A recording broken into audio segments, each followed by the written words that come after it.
As-tu déjà eu peur d'essayer? Non pas parce que tu manques de capacité, mais parce que tu as déjà trop échoué. Cette peur silencieuse qui te fait réfléchir trop longtemps, remettre à demain et parfois ne rien faire du tout. Tu veux avancer, mais quelque chose en toi te retient. Ce matin, ce moment est pour toi. Pas pour te culpabiliser, mais pour t'aider à comprendre et surtout à te relever. La peur de l'échec n'est pas toujours bruyante, elle ne crie pas, elle murmure. Elle se cache derrière des phrases comme « ce n'est pas le bon moment, je ne suis pas prêt, j'ai déjà essayé ». Avec le temps, elle finit par bloquer les décisions, affaiblir la confiance et figer l'élan intérieur. La Bible nous montre une vérité essentielle. La peur n'est jamais neutre. Elle ne protège pas toujours. Parfois, elle paralyse. Dans la parole, Dieu répète souvent « ne crains pas ».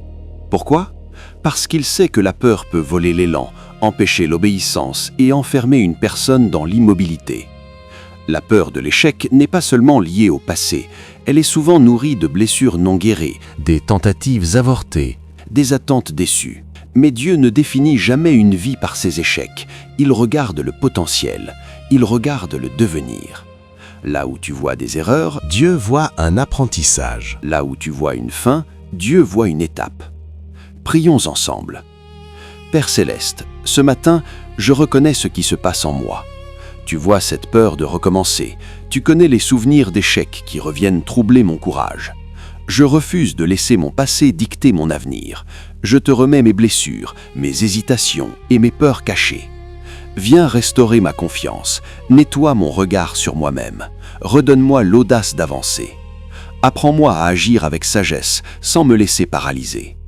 Je fais un pas aujourd'hui, même petit, mais réel. Je crois que tu peux transformer mes expériences en fondation solide pour demain.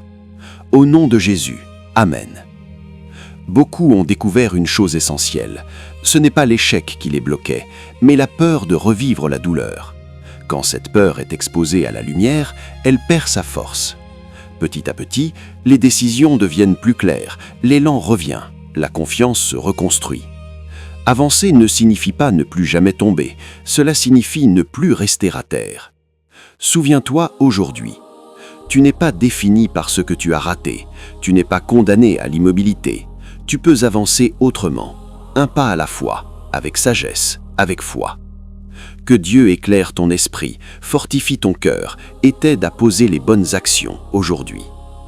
Que Dieu te bénisse et t'accompagne dans chaque pas.